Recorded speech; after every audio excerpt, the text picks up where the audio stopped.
농부는 1년에 월급을 몇 번이나 받을까요?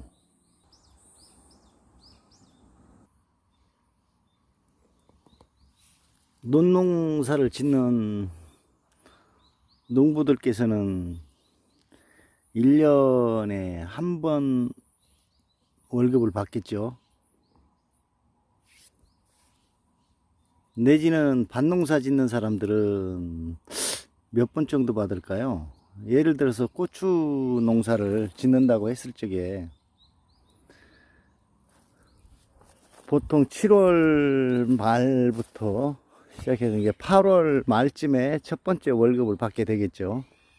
8월, 9월, 10월 세 번의 월급을 받습니다. 대부분 보면 그 금액은 뭐 천차만별이겠지만은 어쨌든 밭농사를 짓는 사람들은 기본적으로 다른 농사를 짓게 되면 세 번을 받게 됩니다. 논농사를 지으시는 분들은 한 번, 내지는 부지런하신 분들은 겨울 보리를 갈아가지고 또 봄에 추수를 한 번 더 하니까 그러면 두 번을 받게 됩니다. 근데 밭농사 같은 경우에는 어떤 한 번에 받는 목돈은 거의 없고, 논농사 같은 경우에는 두 번에 나누어서 받겠죠.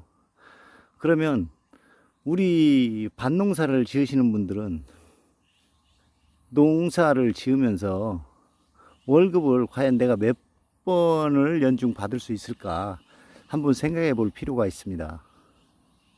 어디 뭐 농지은행이나 뭐 이런 데 저당을 잡히지 않고 실제 내가 농사를 지어서 몇 번을 받을 수 있는가, 그거를 한번 잘 생각해 보면 조금 더 나은 방법이 있지 않을까 이렇게 생각이 됩니다.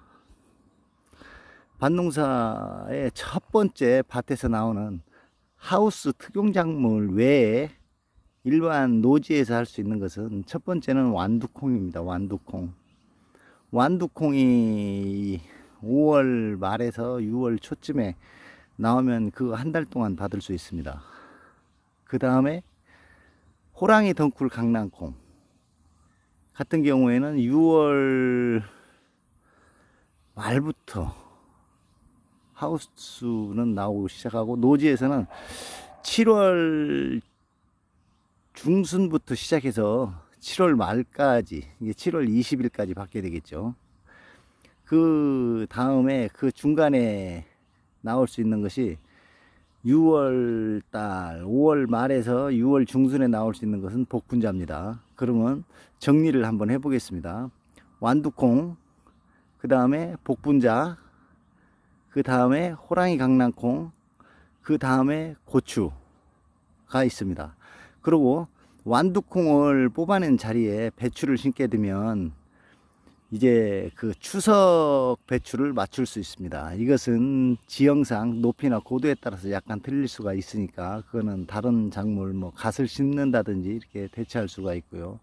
또 호랑이 덩굴 강낭콩 같은 경우에는 그걸 철거하고 배추나 무를 심게 되면 김장 배추, 김장 무가 나오게 됩니다. 오히려 다른 사람보다 시기가 길어서 안정적으로 이렇게 수확을 할 수가 있겠죠. 그러면 농부도 이래 보면 10번 정도는 받을 수가 있습니다. 밭농사 짓는 사람들은 10번.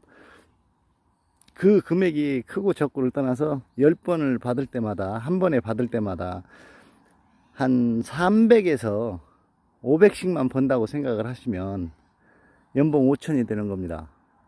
그런데 대부분의 사람들은 한 가지에 올인을 하죠. 고추가 잘 된다 하고 오면, 작년과 제가 여기서 12년 동안 지으면서 고추 값이 좋았던 적은 딱 두 번이었고요. 이제 올게 들어서는 지금 뭐 현재 고추 도매시장에 마른 고추 나오는 금액이 제일 좋은 게 9,000원 나오고 있습니다. 이 상황은 조금 지나면서 좀 더 좋아질 수도 있고 더 나빠질 수도 있습니다. 이제 그렇게 되면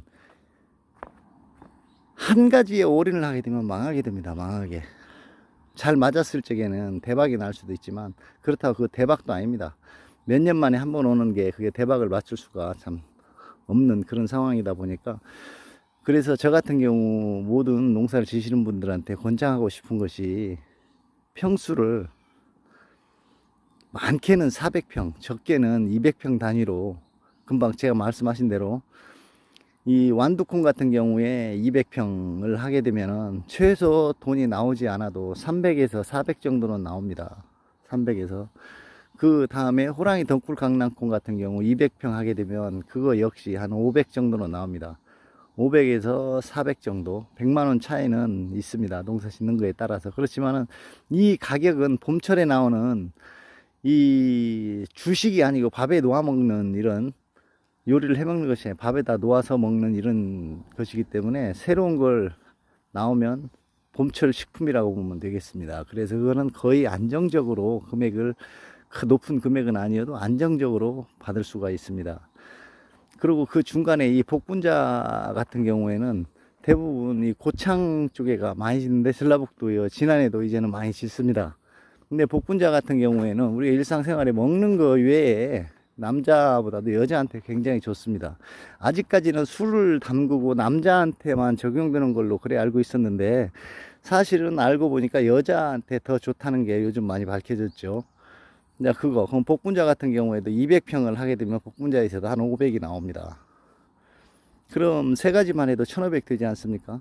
그럼 고추에서 못 나와도 500은 나옵니다. 그러면 한 2000 정도는 최소 금액으로 잡았을 때 2000 정도는 나옵니다. 근데 일반적으로 농사를 지으면서 금액을 내가 막 몇 억을 벌어야 되겠다. 그거 잘 안 됩니다. 사실 굉장히 힘들고 제가 농사를 여기 현재 뭐 저도 한 8000평 정도의 농사가 실제 가능한 농사를 짓고 있는데 그 8000평을 다 했을 때 그 마지노선이 인건비 빼고 자재비 빼고 농약대 빼고 뭐 빼고 나면 인부를 사서 하게 되면은 마진이 30%로 줄어듭니다. 30%. 그것도 잘했을 때 30%.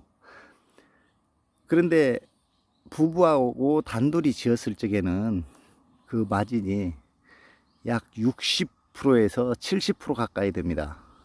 그 자재는 한번 사서 몇 년을 쓰는 것이고 농약은 그때그때 내가 이 민간요법부터 시작해서 다양하게 싼 걸로 이래 하고 오히려 더 알차게 지을 수가 있습니다. 하지만 사람을 사서 하게 되면 인건비를 감당을 할 수가 없습니다. 그리고 한 가지에 올인을 하게 되면 그거는 저장이 잘 되지 않습니다. 사실은 고추 같은 것도 예전에는 뭐 정부 비축 물량 뭐 어쩌고 수매도 많이 받아주고 했었는데 이제 그 정부 비축 물량도 수입으로 사실은 다 돌아갔습니다. 그리고 작년에 고추 장사하시는 분들 이런 분들이 또 고추가 지금 시세가 좋았다면 많이 풀리겠죠. 근데 고추 장사 하시는 분들도 우리가 생각해 보면 그분들도 남아야 하는 거잖아요. 그런데 그분들이 사서 쟁여놓는 걸로 인해 가지고 농부들이 피해가 오는 겁니다. 사실은 그 고추 방앗간에서 사 먹는 대부분의 고추는 자기가 가져가지 않으면 묵은 고추 내지는 수입 고추가 섞인 걸 사 먹게 되고 직접 파는 사람들을 사가는 사람들은 그때그때 사가는 게 좀 좋은데 이 농부의 월급이라 하는 그 자체를 뭐 얼마를 정해주겠다 뭐 해가지고 뭐 보통 뭐 150만원 정도 해가지고 뭐 한 4000평 정도를 꾸준히 거기서 원하는 작물을 지어서 이렇게 하는 걸로 알고 있는데 그렇게 해가지고는 할 수가 없습니다. 또 그 4000평에서 수익이 줄어들 수도 있고 늘 수도 있고 이러기 때문에 가능하면은 다양한 이런 농산물을 하는 것이 좋습니다. 초봄부터 시작해서 돈을 제일 먼저 만지는 것이 강낭콩, 두 번째로 만지는 것이 복분자, 세 번째로 나오는 것이 호랑이 강낭콩, 그 다음에 네 번째 나오는 것이 고추입니다. 고추, 꽤, 콩 뭐 이런 종류입니다. 이제 그런데 그런 것을 고추, 꽤, 콩을 심게 되면 이모작이 되지 않는데 강낭콩하고 이 완두콩은 이모작이 됩니다. 배추, 무를 심어서 추석 배추, 그 다음에 김장 배추, 김장 무 이걸 맞출 수가 있습니다. 그러니까 생각을 한번 좀 잘 해보셔 가지고 하는 게 좋을 것 같습니다. 오늘은 여기 이 농부들이 받는 월급이 몇 번을 받는가에 대해서 한번 말씀드려 봤습니다. 감사합니다.